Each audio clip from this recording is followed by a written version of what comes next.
Bom dia. Hoje vamos falar sobre Manuel Bandeira e o modernismo. Meu nome é Henrique e eu vou falar sobre sua biografia. Seu nome completo é Manuel Carneiro de Souza Bandeira Filho, conhecido popularmente apenas como Manuel Bandeira. Foi um crítico literário, poeta, artista, tradutor e professor de literatura brasileiro. Nasceu em Recife, Pernambuco, no dia 19 em abril de 1886. Ele se muda muito jovem para o Rio de Janeiro, onde estuda no Colégio Pedro II. E no ano de 1904, ele vai para São Paulo, com o objetivo de cursar arquitetura. Ele chega a iniciar o curso, porém teve de pausar por conta da tuberculose. Ele então procura os melhores médicos e acaba no território da Suíça, mas volta por causa do estouro da Primeira Guerra Mundial.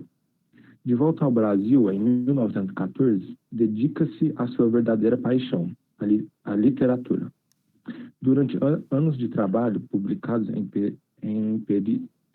em periódicos, publica seu primeiro livro de poesias intitulado A Cinza das Horas, em 1917. Com medo da doença, Bandeira começou a retratá-la em seus contos e poesias, demonstrando principalmente o medo da morte e a angústia por não conseguir curá-la. Em sua trajetória laboral, destaca sua atuação como professor de literatura universal no externato do Colégio Pedro II, em 1938. Foi também professor de literatura hispano-americana de 1942 a 1956, da Faculdade Nacional de Filosofia, onde se aposentou. Em 1950, entra para a política, se candidatando como deputado pelo PSP, Partido Socialista Brasileiro.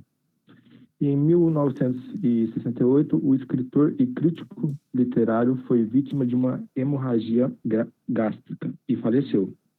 E foi sepultado no Rio de Janeiro, no cemitério São João Batista. E agora eu passo a palavra para o Gilmar. Bom, eu vou falar um pouquinho sobre a importância dele para o modernismo, né? O Manuel Bandeira, ele foi da primeira geração dos modernistas, né? E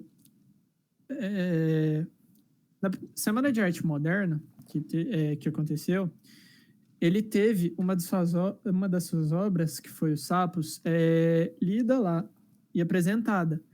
Porém, ele não participou. Então, aí começa já a relação dele com o modernismo, né?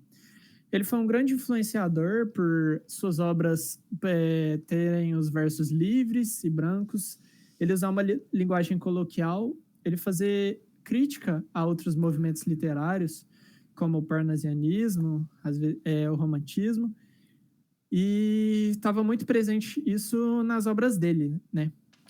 Ele também usava expressões regionais e também usava em suas obras a redondilha maior, né? Que são 7 sílabas poéticas.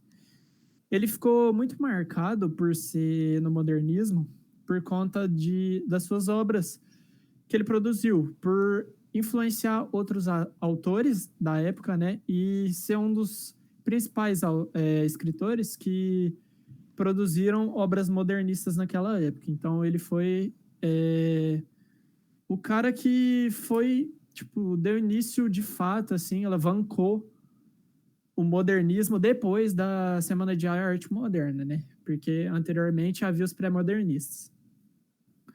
Então, agora eu vou passar a fala para o Matheus, para ele falar um pouquinho sobre as obras, como que tinha essa linguagem coloquial e etc.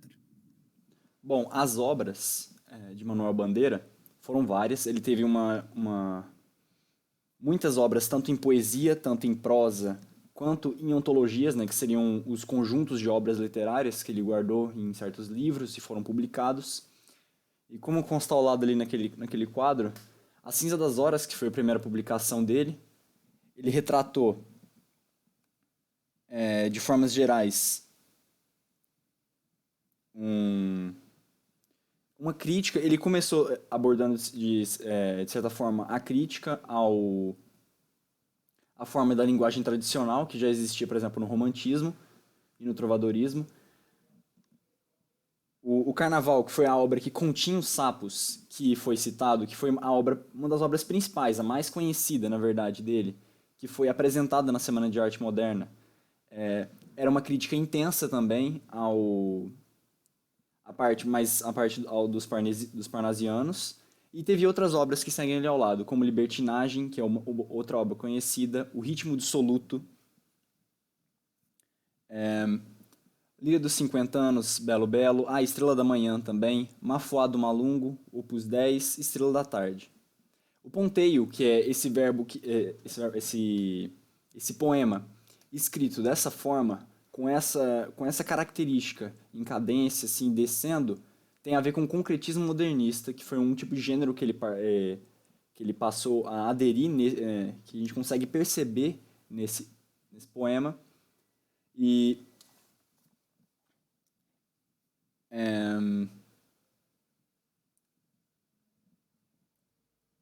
pode passar. Os sapos, como eu tinha abordado, teve uma crítica severa aos parnasianos e em boa parte da estrutura você consegue perceber isso.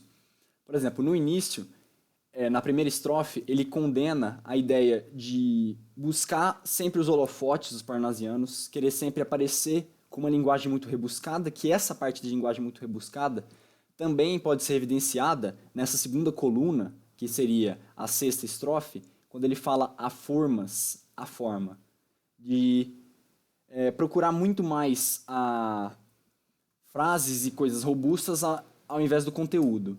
Ele teve diversas outras críticas e foi, com certeza, um dos maiores influenciadores do período modernista.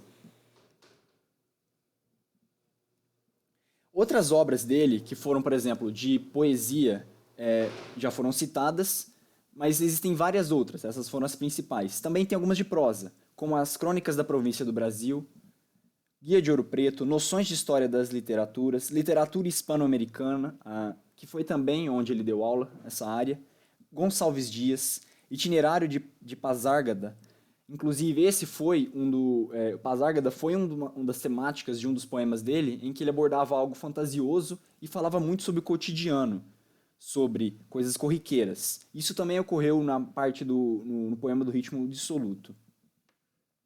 Uma coisa que pode ser evidenciada também na Estrela da Manhã, que já foi citado, é que foi um período em que ele abordou uma parte muito modernista, que foi o sentimentalismo, a expressão lírico-amorosa.